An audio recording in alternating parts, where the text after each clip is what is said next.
வணக்கம், welcome to நகாஸ் cooking. இன்றைக்கி நம்ம ஒரு ஈவினிங் ஸ்நாக்ஸ் ரெசிபி தான் பார்க்க போகிறோம். பன்னீர் கட்லெட். இந்த பன்னீர் உங்களுக்கு கிடைக்காட்டி பரவாயில்ல. இந்த லாக்டவுனில் பன்னீருக்கு பதிலாக நீங்கள் கேரட்டும் போட்டுக்கலாம். வீட்டில் இருக்கிற பொருளை வச்சு ஒரு கட்லெட் எப்படி பண்ணுறதுன்னு பார்க்கலாம். வீடியோ போடுறதுக்கு முன்னாடி சேனல் சப்ஸ்கிரைப் பண்ணிக்கோங்க ஃப்ரெண்ட்ஸ். அப்போ தான் நான் அப்லோட் பண்ணுற வீடியோஸ் உங்களுக்கு நோட்டிஃபிகேஷனாக வரும். ஃபர்ஸ்ட் இந்த பன்னீர் கட்லெட் பண்ணுறதுக்கு உருளைக்கிழங்கு தோல் உரித்து இந்த மாதிரி நல்லா வேக வச்சுக்கலாம். உருளைக்கிழங்கு நல்லா வெந்ததுக்கு அப்புறமா தண்ணியை வடிச்சிட்டு இந்த மாதிரி மசிச்சுக்கலாம். கொஞ்சம் கூட தண்ணி இல்லாமல் பார்த்துக்கோங்க.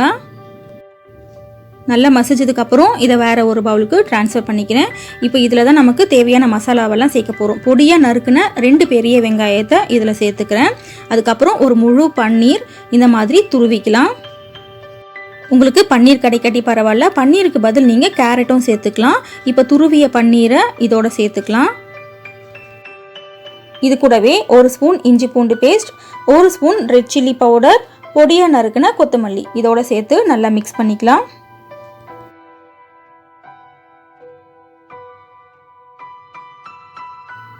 எல்லாம் ஒன்றோட ஒன்று நல்லா கலந்து வரணும். எல்லாம் கலந்ததுக்கப்புறம் தேவையான அளவு கொஞ்சம் உப்பு சேர்த்துக்கோங்க. இதுலேயே 1 ஸ்பூன் கார்ன்ஃப்ளவர் சேர்த்துக்கிறேன், 1 ஸ்பூன் மைதா மாவு இதையும் சேர்த்து நல்லா சப்பாத்தி மாவு பதத்துக்கு பிசைஞ்சிக்கலாம். இந்த கார்ன்ஃப்ளவர் மைதா மாவு கண்டிப்பாக போடணும். சப்போஸ் இது போடாமல் நீங்கள் அந்த கட்லெட் வந்துட்டு எண்ணெயில் போட்டிங்கன்னா எல்லாமே தனித்தனியாக உதிர்ந்து வந்துடும். உதிர்ந்து வராமல் இருக்கிறதுக்காக தான் இந்த கார்ன்ஃப்ளவரும் மைதாவும் நம்ம சேர்த்துக்கிறோம். மைதா சேர்த்துக்க வேண்டாம்னு உங்களுக்கு தோணுச்சுன்னா கோதுமை மாவும் சேர்த்துக்கலாம், உங்களோட இஷ்டம்தான். இப்போது இந்த கலவை இப்படியே இருக்கட்டும். வேறு ஒரு பவுலில் 2 ஸ்பூன் மைதா, 1 ஸ்பூன் கார்ன்ஃப்ளவர் சேர்த்து கொஞ்சம் தண்ணி விட்டு இட்லி மாவு பதத்துக்கு இதை கரைச்சிக்கலாம். ரொம்ப தண்ணியாகவும் இருக்கக்கூடாது, ரொம்ப கெட்டியாகவும் இருக்கக்கூடாது. இட்லி மாவு பதத்துக்கு இருந்தாலே போதும். இதுவும் அப்படியே இருக்கட்டும். இப்போ பிரெட் வந்துட்டு ஒரு 5 பிரெட் வந்துட்டு ஓரத்தெல்லாம் கட் பண்ணி இந்த மாதிரி பவுடர் பண்ணி வச்சுக்கலாம். ஓரத்தை போட்டிங்கனாக்கா கொஞ்சம் வந்துட்டு மிக்சியில் அரைப்படாது, அதனால் திப்பியாக இருக்குன்றதுனால ஓரத்தை கட் பண்ணிவிட்டு இந்த மாதிரி நல்லா பவுடர் பண்ணிக்கோங்க. இதையும் வேறு ஒரு பவுலில் ட்ரான்ஸ்ஃபர் பண்ணிக்கலாம். கட்லெட் செய்யறதுக்கு தேவையான பொருள் எல்லாமே ரெடி பண்ணியாச்சு. இப்போ நம்ம கட்லெட் செய்ய ஆரம்பிக்கலாம்.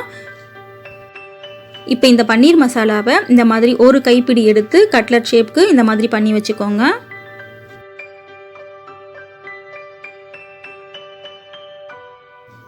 இப்போ இதை இந்த கரைச்சி வச்சுருக்கிற மாவில் டிப் பண்ணி எடுத்துக்கலாம்.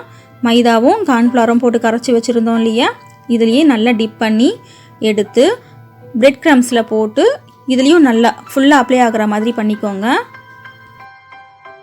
இப்போ இதே மாதிரி எல்லாத்தையும் ரெடி பண்ணி வச்சுக்கலாம். நெக்ஸ்ட் நம்ம ஆயிலை ஃப்ரை பண்ணி எடுக்க போகிறோம்.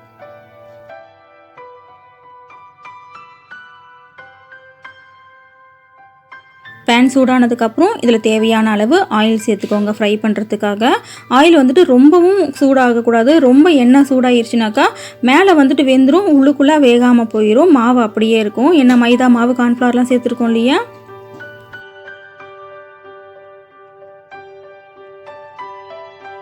ஒரு பக்கம் மிதமான தீயில வச்சு ஃப்ரை பண்ணியாச்சு. இதை அப்படியே திருப்பி போட்டுக்கலாம். இப்போ இந்த பக்கமும் ஃப்ரை ஆகட்டும். ஃப்ரைட் ஐட்டம்ஸ் நீங்கள் எது பண்ணுறதா இருந்தாலும் சரி, லோ ஃப்ளேமில் வச்சு பண்ணணும். ஹை ஃப்ளேமில் வச்சு பண்ணோன்னா மேலே வந்துட்டு தீஞ்ச மாதிரி ஆயிரும், உள்ளுக்குள்ளே வேகாமல் போயிடும். இப்போ நமக்கு ரொம்ப டேஸ்டான பன்னீர் கட்லெட் ரெடி ஆயிடுச்சு. இந்த வீடியோ பிடிச்சிருந்தா வீடியோக்கு லைக் போடுங்க ஃப்ரெண்ட்ஸ். உங்கள் ஃப்ரெண்ட்ஸுக்கு இந்த வீடியோ ஷேர் பண்ணுங்கள். மறக்காமல் சேனல் சப்ஸ்கிரைப் பண்ணிவிட்டு கூடவே இருக்கிற பெல் ஐக்கானையும் ப்ரெஸ் பண்ணிக்கோங்க. தேங்க்ஸ் ஃபார் வாட்சிங்.